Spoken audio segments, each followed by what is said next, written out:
মানুষ ওয়েট করে আছে ডিজে অরুণের বার্তা শোনার জন্য। কে রে তুই? আইফেল টাওয়ারের ওপর থেকে বার্তা দেবে নেট দুনিয়ার বেতাজ বাদশা।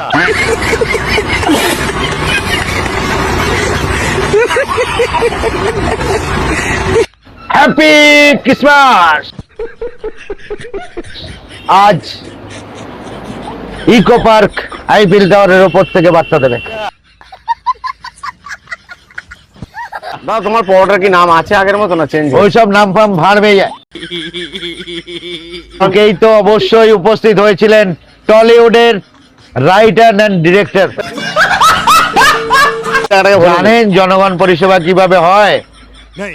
এই লকডাউনে দীর্ঘ 27 দিন 5 টাকায় 5টা রুটি সন্ধ্যার থেকে চালু করেছিলাম।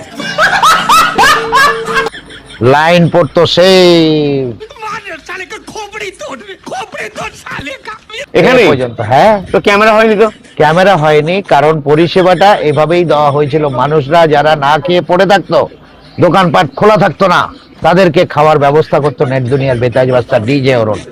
বলেন কি? এগুলো ক্যামেরা করে ছাড়ুন, এগুলো লোককে দেখানো পছন্দ করো না? এগুলো তখন পছন্দের ব্যাপার নয়, এগুলো আছে আমার কাছে ক্লিপ, বাট আমি ছাড়িনি এখনো। কারণ ছাড়িনি এই কারণেই, প্রতিটা মানুষের পাশে কিভাবে থাকতে হয় তার বাতাবরণ ছড়িয়ে গেছিল। পুলিশ এসে হেল্প করতো। হওয়ার পরে এমন কি পরিষেবা দেবে? পরিষেবা না বিছানা তোলা টাকা পাওয়া যাবে? বাড়িতে বাড়িতে করোনা পেশেন্টের মেডিসিন পৌঁছেছিলাম ডিজে অরুণ। কোন এক এমপির প্যাডে যে হচ্ছে আমার ডিজে, এর হচ্ছে অরুণ, গাড়ির নাম্বার এই, একে কোনো গাড়ি ধরবে না, এর পরিষেবা সবাইকে সাপোর্ট করবে। তো তার জন্য সবাই সাপোর্ট করতো আর আমাকে পিঠ চাপড়ে দিত।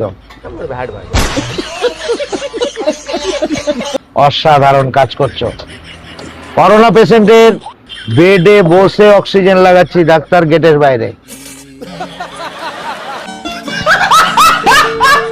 দাঁড়িয়ে আছে। করোনা বলে আমি কি ব্যাপারটা আমি জানতাম না।